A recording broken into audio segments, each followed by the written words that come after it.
In 2021, we produced the series RIPPER, focusing on the known Jack the Ripper suspects. As we brought that series to a close, we had originally included the suspect Charles Allen Cross, also known as Charles Lechmere. But during the research, more and more questions kept coming up. And since we had written a large portion of the script on him, we promised viewers we'd do a standalone video on this suspect.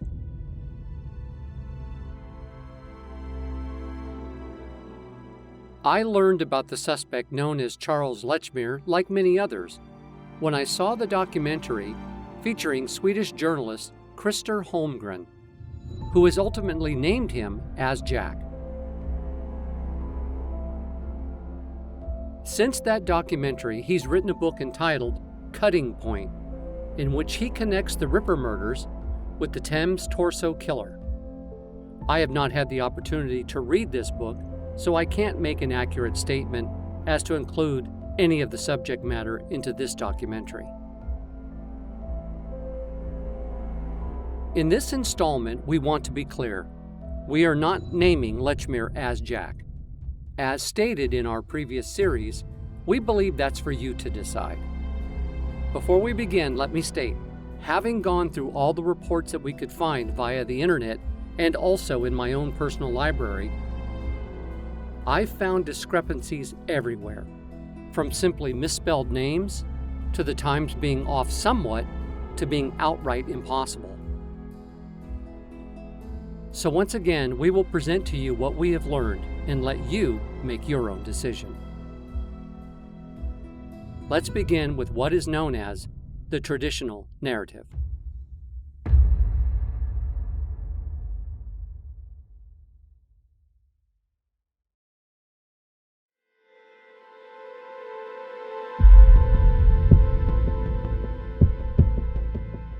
On the 31st of August, 1888, in Bucks Row, Mary Ann Polly Nichols was found by P.C. John Neal.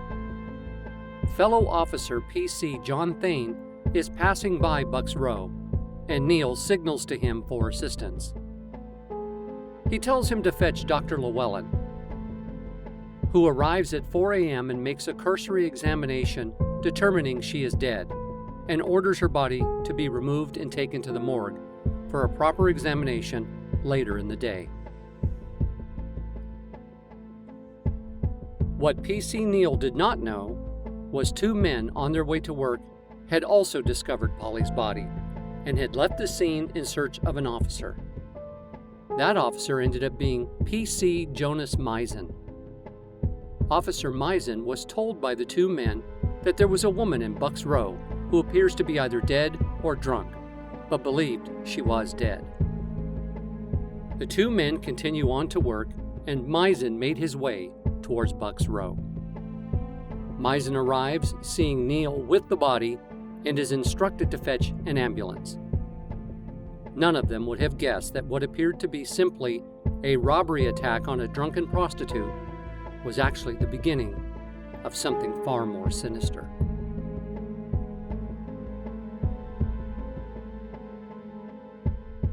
Mary Ann Nichols, also known as Polly Nichols, is often referred to as the first of the Ripper victims. She is the accepted beginning in regards to the canonical 5. She's third if you include Emma Smith and Martha Tabram.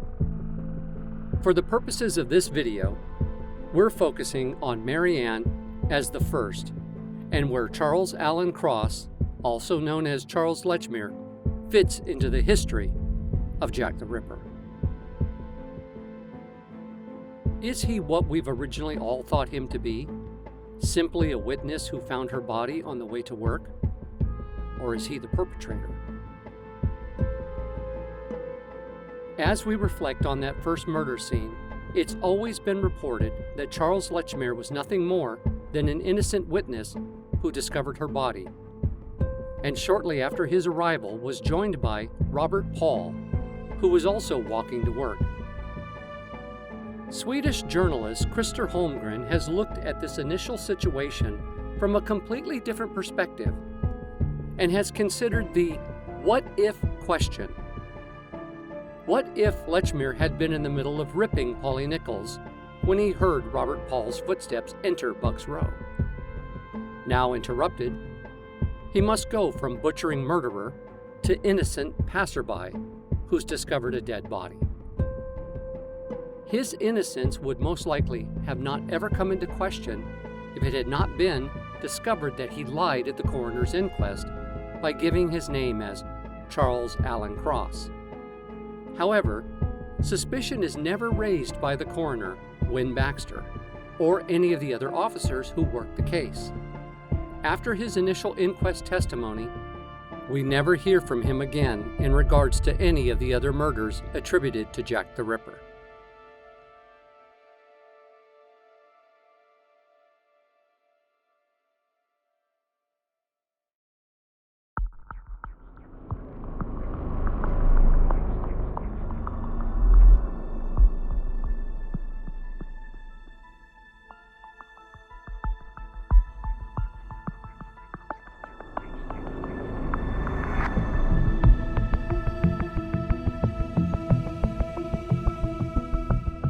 On Friday night, Mr. Robert Paul, a carman, on his return from work, made the following statement to our representative.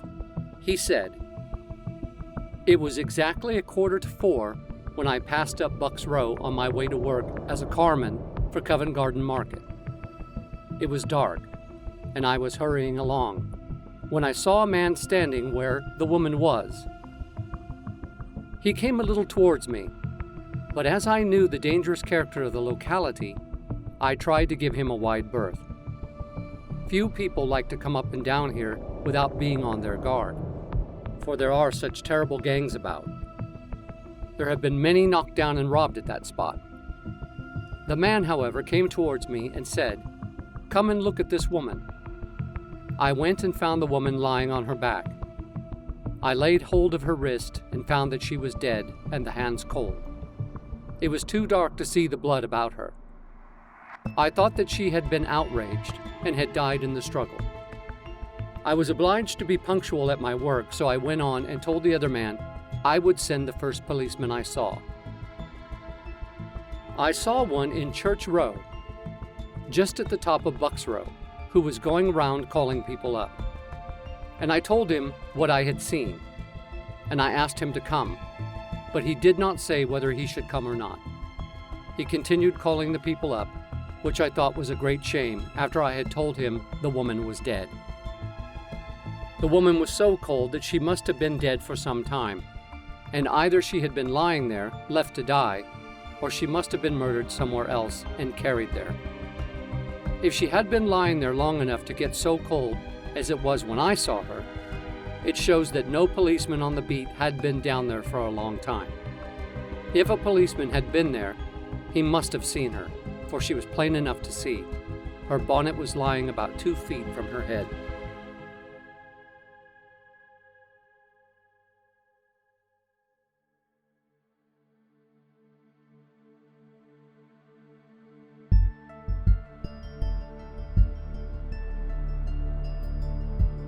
In his story, he gives the pressman of Lloyd's Weekly the impression he left on his own, leaving Lechmere behind with the body.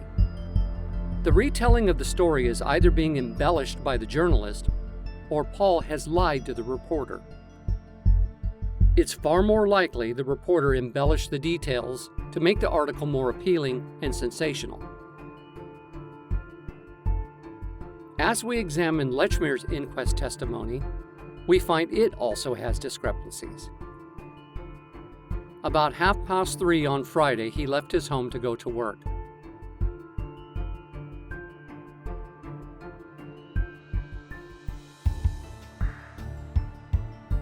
And he passed through Buck's Row. He discerned on the opposite side something lying against the gateway, but he could not at once make out what it was. He thought it was a tarpaulin sheet. He walked into the middle of the road and saw that it was the figure of a woman. He then heard the footsteps of a man going up Buck's Row about 40 yards away, in the direction that he himself had come from. When he came up, the witness said to him, "Come and look over here. There's a woman lying on the pavement." They both crossed over to the body, and the witness took hold of the woman's hands, which were cold and limp. Witness said, "I believe she is dead." He touched her face, which felt warm. The other man, placing his hand on her heart, said, "I think she is breathing, but very little if she is." Witness suggested that they should give her a prop, but his companion refused to touch her. Just then they heard a policeman coming. Witness did not notice her throat was cut, the night being very dark. He and the other man left the deceased, and in Baker's Row they met the last witness, Constable Misen, whom they informed that they had seen a woman lying in Buck's Row. Witness said, "She looks to me to be either dead or drunk, but for my part, I think she is dead." The policeman said, "All right," and then walked on. The other man left Witness soon after. Witness had never seen him before.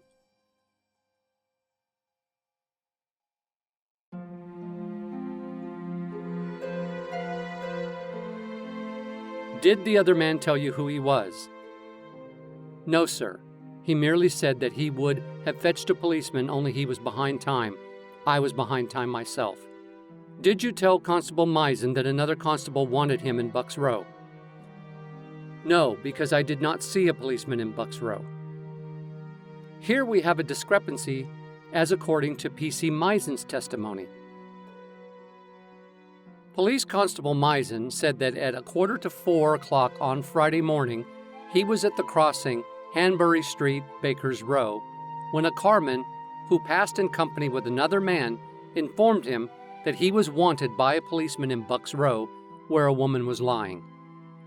When he arrived there, Constable Neal sent him for the ambulance. At that time, nobody but Neal was with the body. So Misen tells the coroner that one of the two men told him he was wanted by a policeman in Buck's Row, but Lechmere tells the coroner he did not see a policeman in Buck's Row. However, earlier in his testimony, he states that after they saw the body, they heard a policeman coming.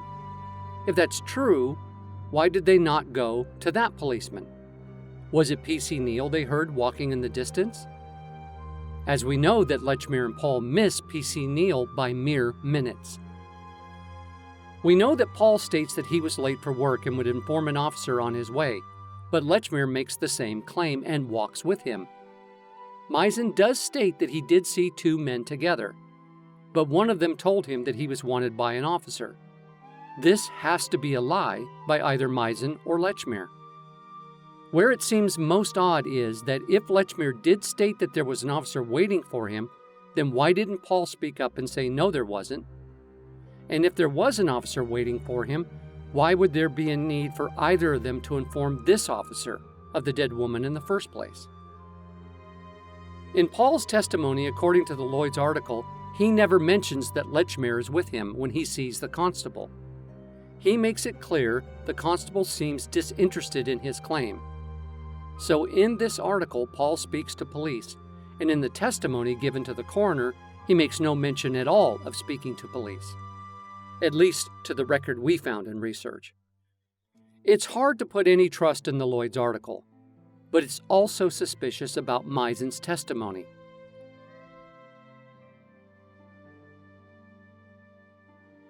To put it in blunt terms, if you're Misen and you've been told there's a dead woman and your reaction is dismissive and you go on about your business, and then at some point decide maybe it might be better to go check, and when you do, you see another officer who is already there with the dead body, you've now realized you could be in trouble for not checking at once.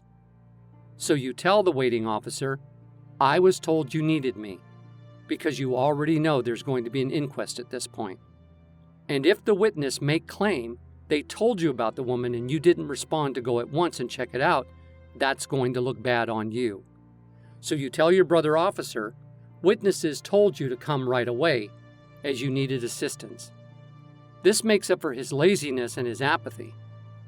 But that could have easily been fact-checked with P.C. Neal, who could have told the coroner, "I made no such request." Already there is an overabundance of miscommunication or outright lies.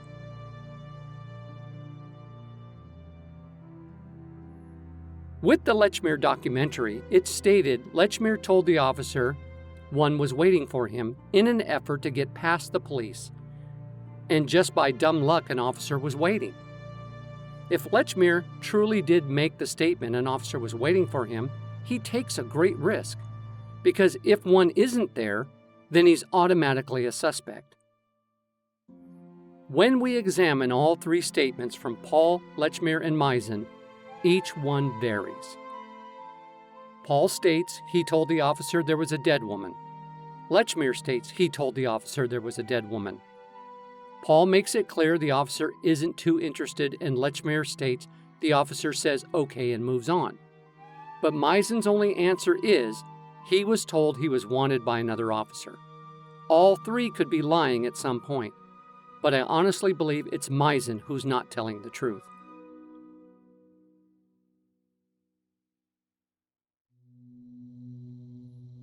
For a closer examination, let's look at the map to better comprehend who was where.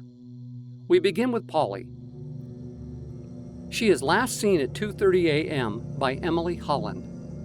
The two of them have a conversation, lasting approximately 7 to 8 minutes, and Polly remarks that she's had her DOS money 3 times that day. She says there's a man she can share a bed with at Flower and Dean Street, but is going to try once more to earn trade. Emily claims that she last sees Polly walking east down Whitechapel Road.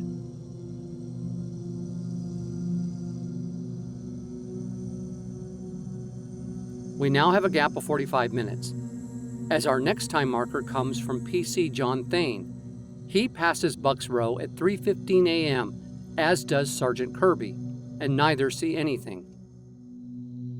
At about 3:15 a.m., Lechmere claims to leave home for work. Various reports say it would take him approximately less than 8 minutes to arrive at Bucks Row.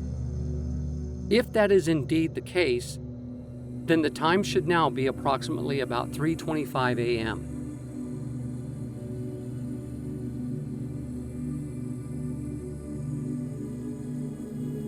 Robert Paul then walks into Bucks Row at about 3:40 a.m. If that's accurate, then Lechmere has been in Bucks Row for 15 minutes when Paul enters. Paul proceeds until he sees Lechmere, who is already over the body of Polly Nichols. He informs Paul of the body. After a brief conversation between them, they leave to continue on to work, and both have claimed to seek out an officer along the way. From Bucks Row, they turn onto what was then Baker's Row. There at Baker's Row and Hanbury Street, they encounter PC Misen, and Misen is informed of the body on Bucks Row. During this time, PC Neal, who barely misses Lechmere and Paul, is on Thomas Street, and he takes it into Bucks Row with his lantern headed towards Brady Street, where both Lechmere and Paul initially came from. He spots the body in the road and sees PC John Thane on Brady Street and calls to him.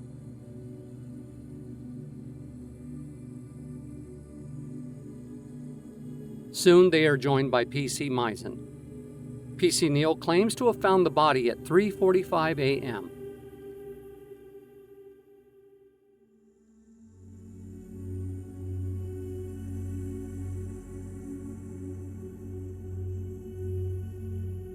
"3:45 a.m. becomes a major sticking point because Paul says in the Lloyd's article that at 3:45 he entered into Bucks Row. Misen states at 3:45 he encounters the two men. The timings do not work in virtually every statement.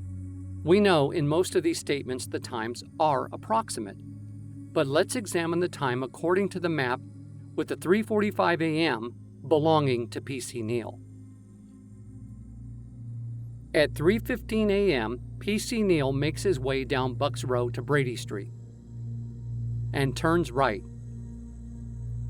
and makes his round, which normally takes him 30 minutes to make it back to where he started on Bucks Row, 12 minutes if he walks briskly. This is interesting because, as stated earlier, PC Thane at 3:15 says he passes Bucks Row and doesn't see anything. About the time P.C. Neal is beginning his journey on Bucks Row, Lechmere would be leaving his house in Doveton Street. As he moves along, he would have most likely just missed P.C. Neal turning the corner from Brady Street to Whitechapel Road.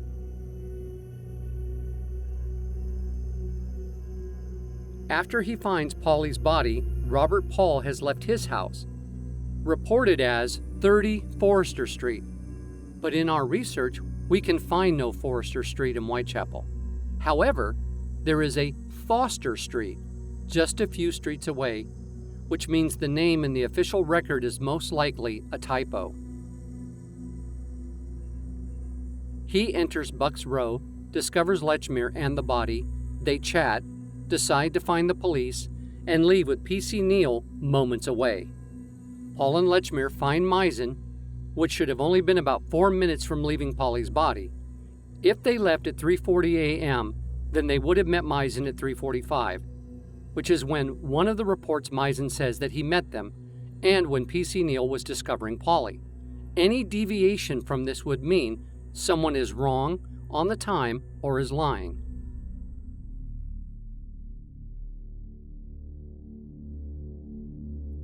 Lechmere says he left home at 3:15 a.m. Paul says he left home just before 3:45. This has to be after 3:30 or before 3:45. For argument's sake, we must surmise that it was about 3:35 to 3:40. According to the map, Foster Street is less than a block from Bucks Row. It would take Paul less than 5 minutes to be there. So if he leaves at 3:35, he should be there with Lechmere at 3:40. But then they have to be on the move quickly if they're going to make the 4-minute walk to Baker's Row and not be seen by P.C. Neal, who is less than 5 minutes away from discovering Polly's body. Well, according to the present-day maps, all of these distances are easily reached within minutes. We're still left to wonder what was going on during the time gaps.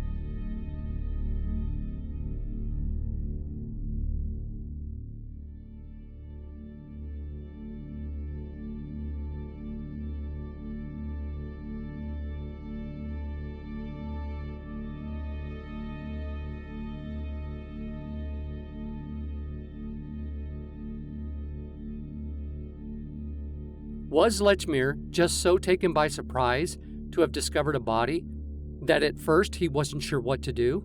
It's an honest reason to be suspicious of him. However, if you're honestly considering Charles Lechmere as Jack, here is where you must ask these questions. You're on your way to work. In fact, according to Lechmere, he's running late. And just for the thrill of it, decide to kill someone? Not only is there a minimum of 5 police officers within the distance of a block, but you've been interrupted by a passerby. If this is indeed the case, this is one of the riskiest of murders, because even if we eliminate Robert Paul from the events, P.C. Neal is only minutes away from coming onto the street.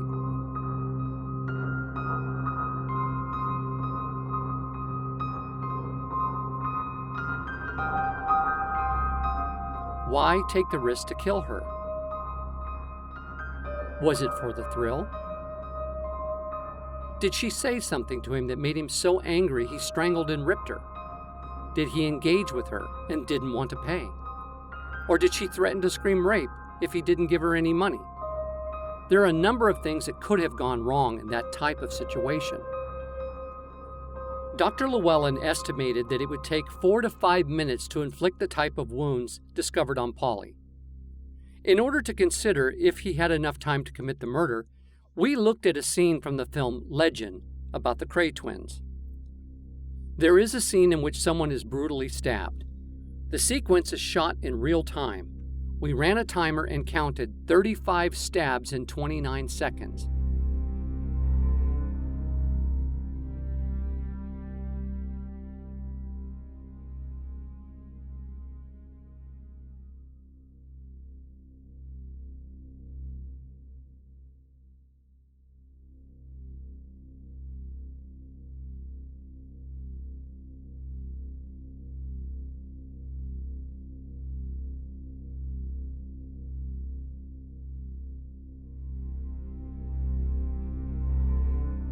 Now, admittedly, this was a rage killing in the scene, so the stabs come furiously. But the point is, with Polly's wounds, which are obviously much less, they would not require the time Dr. Llewellyn estimated at 4 to 5 minutes to inflict, unless the killer was taking his time. Or perhaps we must consider this may have been his first murder.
In the end, it's still always going to be speculation when it comes to this crime.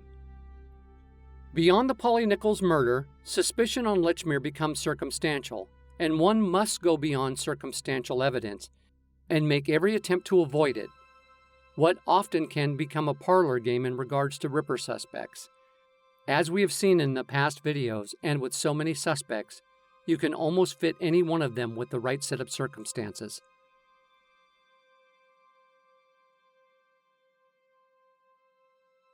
But we must remember, while the remaining murderers were all within the walking distance of his walks to work and his mother's home, Lechmere never was questioned again by police.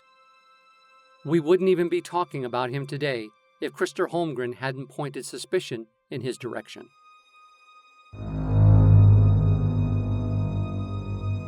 Charles Lechmere is either the most innocent man ever or the cleverest of all serial killers, and has fooled the entire world for more than 130 years. Is Charles Lechmere still your prime suspect?